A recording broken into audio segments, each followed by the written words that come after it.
This is the Pierre Berton Show. Bruce Lee, Mandarin Superstar, production 1892, a recording December 9th, 1971, in Hong Kong.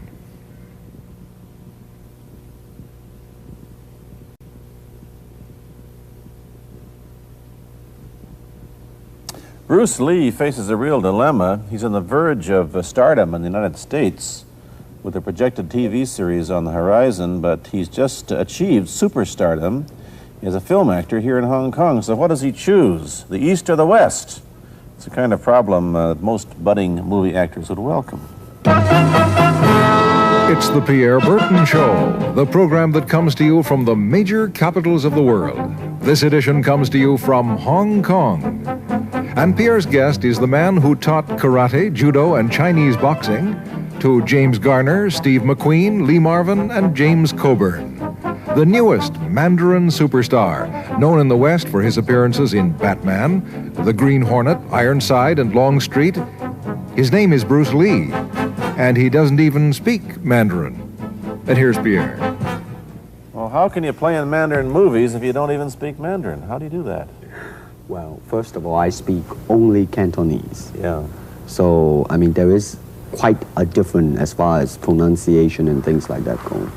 So somebody else's voice is used, right? Definitely, definitely. You just make the words. Doesn't that sound strange when you go to the movies, especially in Hong Kong, in your own town, and you see yourself with somebody else's voice? Well, not really, you see, because most of the Mandarin pictures done here are dubbed anyway. They're dubbed anyway? Anyway. I mean, disregard. I mean, they shoot without sound. So it doesn't, make any difference. So your lips never quite make the right words, do they? Well, that's where the difficulty lies, you see. I mean, in order to, because the Cantonese have a different way of saying things, different from the Mandarin. Yeah. So I have to find like something similar to that and keep a kind of a feeling going behind that. Something that matching the Mandarin deal. Like the old silent days. Complicated? Like the old silent days. But I gather in the movies made here, the dialogue is pretty stilted anyway. Yeah, I agree with you. I mean, see, to me, a motion picture is motion. Yeah. I mean, you got to keep the dialogue down to the minimum. Did you look at many Mandarin movies before you started playing in the first one? Yes. What did you think of them when you saw them? Quality-wise, I mean, I have to admit that it's not quite up to the standard. However, it is growing, and it is getting higher and higher and going toward that standard, that what I would term quality. They say the secret of your success in that movie, The Big Boss, which was such a success, you rocketed you to stardom in Asia, was that you did your own fighting. As an expert in the various martial arts in China, what did you think of the fighting that you saw in the movies that you studied before you became a star? Well, I mean, definitely in the beginning, I had no intention or whatsoever that what I was practicing and what I'm still practicing now would lead to this to begin with. But martial art has a very, very deep meaning as far as my life is concerned, because as an actor, as a martial artist, as a human being, all these I have learned from martial art. Maybe for our audience who doesn't know what it means, you might explain exactly what you mean by martial art. Right. Martial art include all the combative arts like karate or karate, judo, Chinese kung fu or Chinese boxing, whatever you call it. All those. You see, like Aikido, Korean, I can go on and on and on. But it's a combative form of fighting. I mean, it's not, some of them became sport, but some of them are still not. I mean, they use, for instance, kicking to the groin, jabbing fingers at the eyes, and things like that. No wonder you're successful in the Chinese movies. They're full of this kind of action anyway. They needed a guy like you could... Violence, man. So you didn't have to use a double when you moved into the motion picture world here. You did it all yourself. Right. Can you break 5 or 6 pieces of wood with your hand or your foot? I'll probably break my hand and foot. But tell me a little bit... you set up a school in Hollywood, didn't you, for people like James Garner and Steve McQueen and the others? Yes. Why would they want to learn Chinese martial art? Because of a movie role? Not really. I mean, most of them, you see, to me, at least the way that when I teach it, all type of knowledge ultimately means self-knowledge. So therefore, they are coming in to, and ask me to teach them not so much of how to defend themselves or how to do somebody in. Rather, they want to learn to express themselves through some movement, be it anger, be it determination, or whatsoever. So in other words, what I'm saying, therefore, is that he is paying me to show him in combative form the art of expressing the human body. Which is acting, in a sense, isn't it?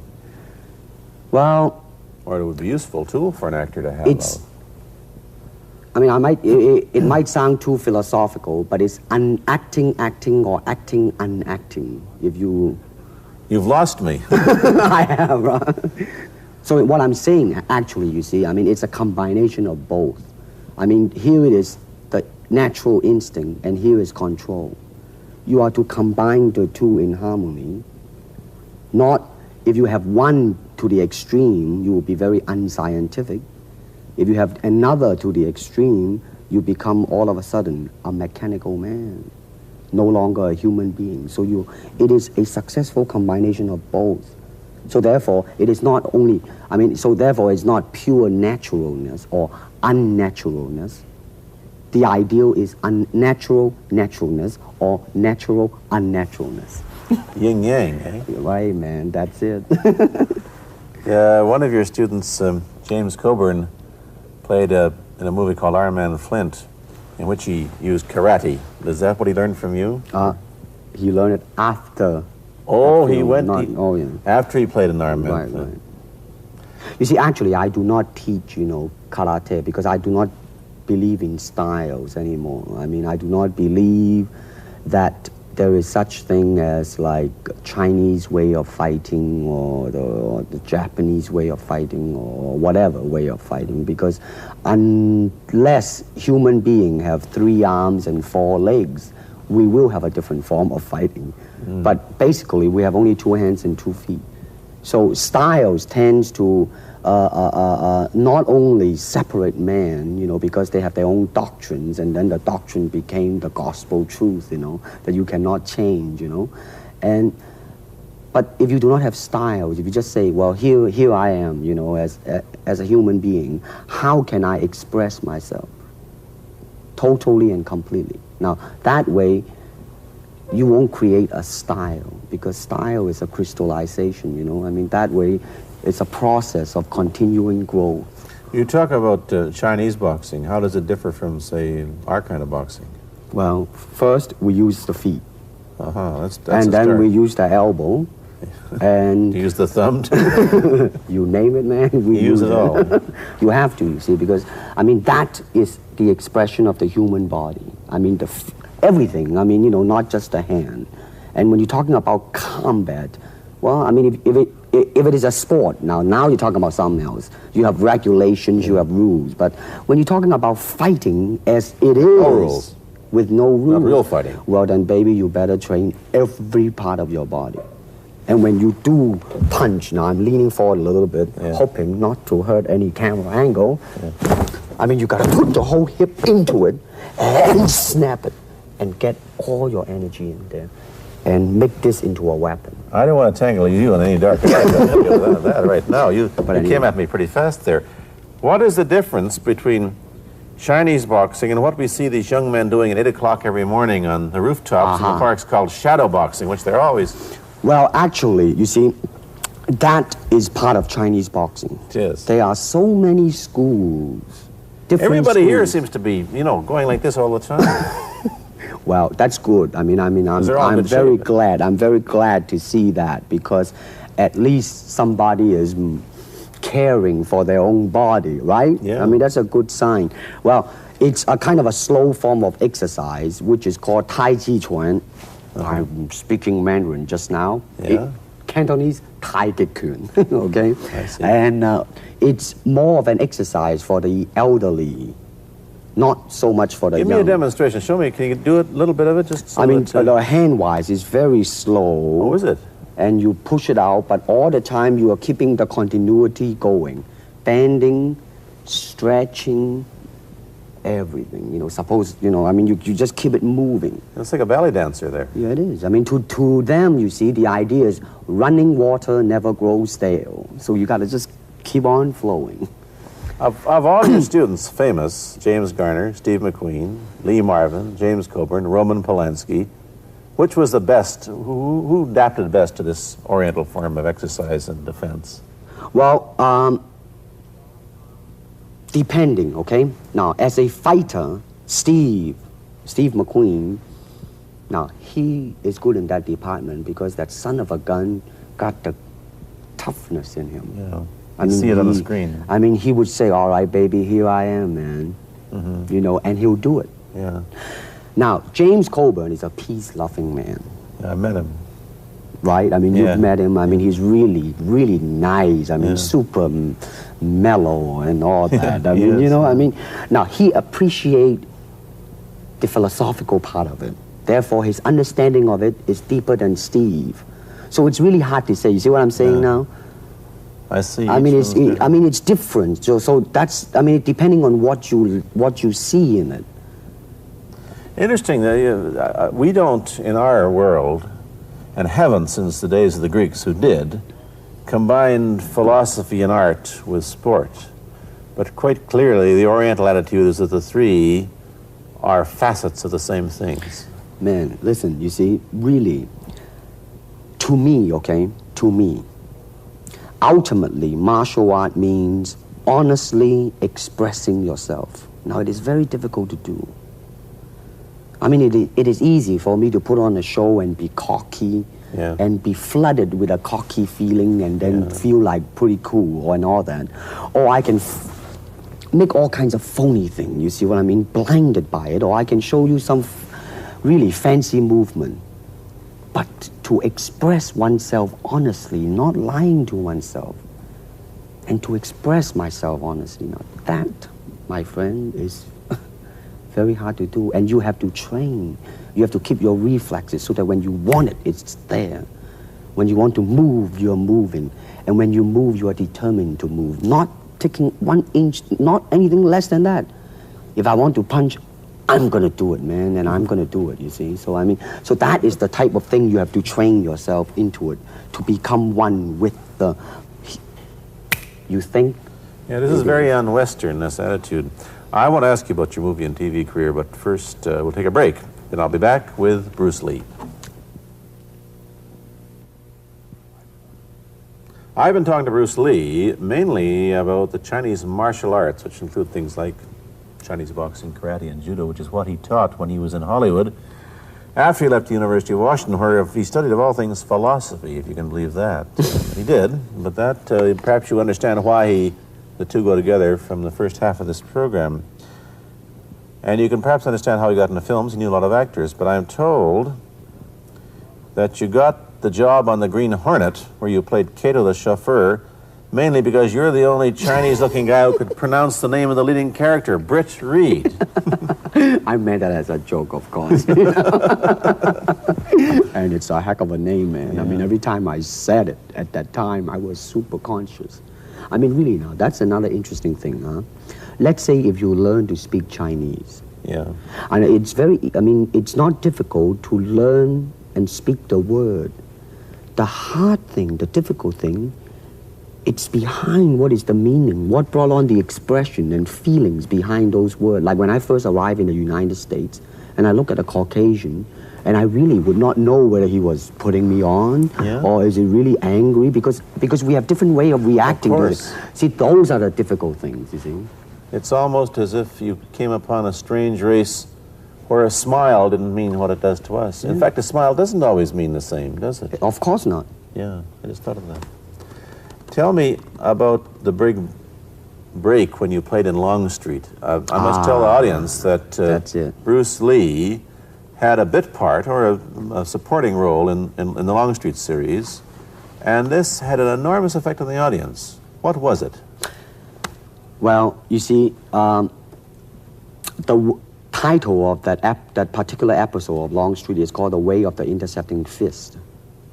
Now, I think the successful ingredient in it was because I was being Bruce Lee. Yourself. Myself, right. And did that part, just express myself, like I say, honestly express myself at that time. And because of that, I brought, favorable mentioning in like New York Times, which says like the Chinaman, who incidentally came off quite convincingly enough to earn himself a television series, and so on and so on and so forth. Can you remember the lines by Sterling Siliphant, the key lines? He's one of my students, you know that? Was he too? Yes. You've had everybody as your student. But you read, there were some lines that expressed your philosophy. I don't know if you remember them or not. Oh, I remember that. I Let's said, hear. this is what it is, okay? You're talking to Longstreet, played by James Francesca. I said, empty your mind. Be formless, shapeless, like water. Now you put water into a cup, it becomes the cup. You put water into a bottle, it becomes the bottle. You put it in a teapot, it becomes the teapot. Now water can flow or it can crash. Be water, my friend. Like that, you see? No, I see. I get the idea. I get the power behind it. So now, two things have happened. First, there's a pretty good chance that you'll get a TV series in the States called The Warriors, in which you use what, the martial arts in a Western setting? That was the original idea. Now, Yeah. Paramount, I did Longstreet for Paramount, and Paramount wants me to be in a television series. On the other hand, Warner Brother wants me to be in another one, but both of them, I think, they want me to be in a modernized type of a thing. And they think that Western idea is out. Whereas you want to do the Western, eh? I want, because you see, I mean, how else can you justify all these punching and kicking and violence except in that period of the West? I mean, in nowadays, I mean, you don't go around on the street kicking people or punching people. Because if you do, that's it. I mean, I don't care how good you are, But this is true also of the Chinese dramas, which are mainly costume dramas. They're all full of blood and gore over here. You mean here? Yeah. Well, unfortunately, you see, I hope that the picture I am in would either explain why the violence was done, whether right or wrong or whatnot. But unfortunately, pictures, most of them here, are done mainly just for the sake of violence. You know what I mean? Like, fighting for 30 minutes, get stabbed 50 times. Well, I'm fascinated. Let me give you your microphone back. I'm fascinated that you came back. I am a martial artist. You came back to Hong Kong on the verge of success in Hollywood and full of it. And suddenly, on the strength of one picture, you become a superstar. Everybody knows you. You have to change your phone number. You get mobbed in the streets. Now, what are you going to do? Are you going to be able to live in both worlds? Are you going to be a superstar here, or one in the States, or both? Well, let me say this.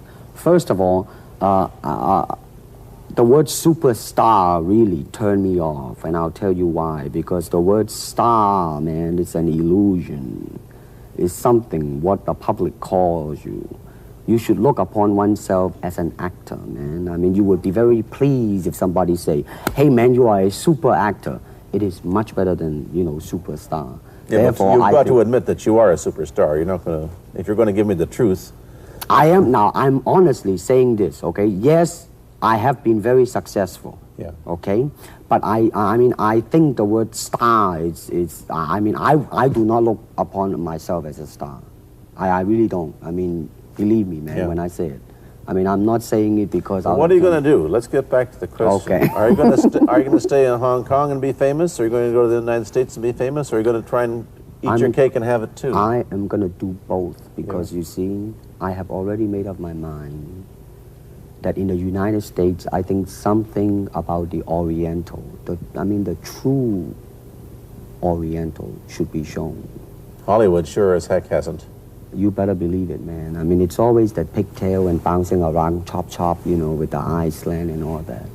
And I think that's very, very out of Is it true that you were the first job you had was being cast as Charlie Chan's number one boy? Yeah, number one son, yeah. No, They never made the movie. No. They were going to make it into like a new Chinese James Bond type of a thing. Now that, you know, the old man Chan is dead, Charlie is dead, and his son is carrying on. But they didn't do that. No. Batman came along, you see, because, and then everything was started to be going into that, you know, that kind of which you were in. But by the way, I did a really terrible job in that, I have to say. Really? You didn't like yourself? I didn't see it. Let me ask you, however, about the problems that you face as a Chinese hero in an American series. Have people come up in the industry and said, well, we don't know how the audience are going to take a non-American? Well, such question has been raised. In fact, it is being discussed, and that is why The Warrior is not going to be on. I see. You see, because unfortunately, such thing does exist in this world, you see, like, I don't know, certain part of the country, right? Where, like, they think that business-wise, it's a risk. And I don't blame them, I mean, in the same way, it's like in Hong Kong, if a foreigner come and became a star, if I were the man with the money, I probably would have my own worry of whether or not the acceptance would be there. But that's all right, because if you honestly express yourself, it doesn't matter, see? Because are you, how about the other side of the coin? Is it possible that you are, I mean, you're fairly hip and fairly Americanized. Are you too Western for Oriental audiences, do you think? Oh, man, like, how? I have been criticized for that. You have, eh? Oh, yes, definitely. So. Well, let me say this. When I do the Chinese film, I'll try my best not to be as American as I, you know, have been adjusted to for the last 12 years in the States. But when I go back to the States, it seems to be the other way around. You know what I mean? You're too exotic, eh? Yeah, man. I mean, they're trying to get me to do too many things that are really for the sake of being exotic. You understand what I'm trying to say? Oh, sure. So it's really, I mean, it's when you live in both worlds, it brings its problems as well as its advantages, and you've got both. Time to go to a commercial. I'll be back in a moment with Bruce Lee. Let me ask you whether the change in attitude on the part of the Nixon administration towards China has helped your chances of starring in an American TV series. Well, first of all, this happened before that. Yeah. But I do think that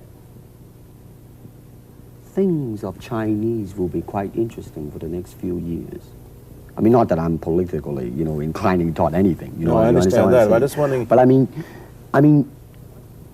once the opening of China, you know, I mean, that it will bring more understanding. Yeah. More things that are, hey, like different, you know? And maybe in the contrast of comparison, some new thing might grow.